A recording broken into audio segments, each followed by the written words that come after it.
কিন্তু অন্যরা যদি মনে করে যে আমাদের রাজনীতিবিদদের কিছুই নাই, যখন সমালোচনা হয় তখন রাজনীতিবিদদের সমালোচনা।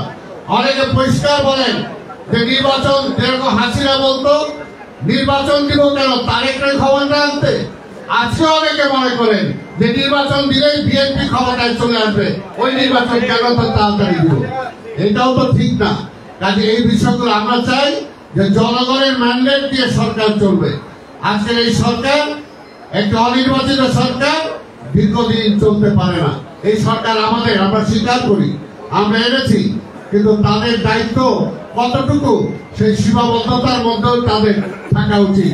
তারাও যদি মনে করে 5 সালা পরিকল্পনা, 10-20 বছরের পরিকল্পনা গ্রহণ করবে, তাহলে সেটাও কিন্তু রাষ্ট্রের জন্য ভালো হবে না। যেটা আমরা দেখতে পাচ্ছি আজকে ফ্যাসিবাদ নতুন করে আসার জন্য সংক্রান্ত করছে। কাজে হয়তো সেটাও যদি হয়ে যায় তাহলে কিন্তু আমছাড়া সবই যাবে।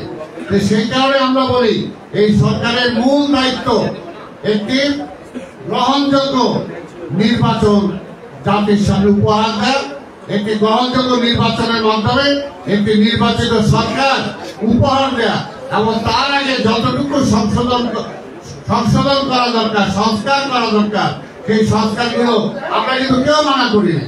তারপরেও বলে বেড়ায় রাজনীতিবিদদের জন্য নাকি সংস্কার হচ্ছে না। আরে সংস্কার করেন, আমরা তো কেউ মানা করি নাই।